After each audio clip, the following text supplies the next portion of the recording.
Hello, and welcome. My name is William, and I have a story to share with you. This is called Het and the Rakshasa, which was written by screenname Abbadon from the Kill 6 Billion Demons universe. And this is part 1. In the days when the King's Road was scarred with the tramping of soldiers' boots and littered with the detritus they left behind, there was Het, who was a watchman. Het was very tall and straight, and she had arms like sinewy boughs. She was very good with a staff, but very poor with a straight sword, which drew her constant disapproving looks from the sergeant, since the staff was a peasant's weapon, and not befitting of a proper executioner of the old law. The sergeant's name was Ramis, but that is neither here nor there, for he was a proper sergeant. He was very calm and very handsome, and he had a flawless watchman's eye. That's why he was promoted. Het pined for him piteously, but in vain, for it was astounding how completely dry he was of anything that could possibly resemble love. He took his morning tea bitter, he sat rod straight, and his nails were exceptionally clean. He was an excellent policeman. Het and the sergeant traveled together with a third person, who was very uninteresting. He was the centurion, and he was a blunt instrument that had been hammered into the shape of a person. He had a neck the size of a tree trunk, and about as knotted. He loved his sword, and the shape of his sword, and most of all, he loved to use it. He was masterful at killing with the sword, which made him an exceptionally poor swordsman. So it was that Het, the sergeant and the centurion were summoned to kill a demon, for that was the job of watchmen in those days.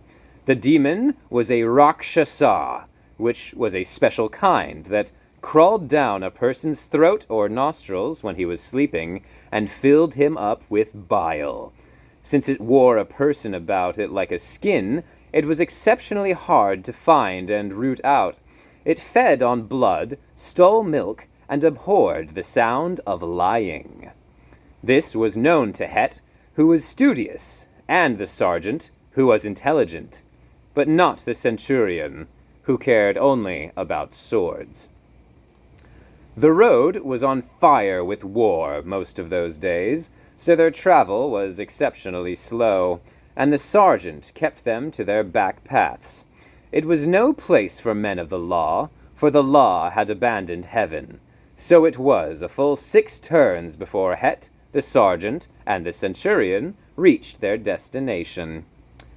When they arrived, they saw at once that the Rakshasa had been exceptionally cunning. For this was a land of mires and muck, a low, sulphurous land where people eked out their living in filth. So covered head to toe were they that everyone looked exactly alike. Passing her gaze from person to person, Het could scarcely tell the young from the old, the man from the woman, or anyone at all. And she shivered, for she was exceptionally clean, as all watchmen were. Watchmen were men of class and stature in those days. They wore shiny boots and spotless uniforms with gleaming buttons. They were met by the lord of that place, who lived in a palace built on a promontory rising out of the muck, the only promontory around, in fact.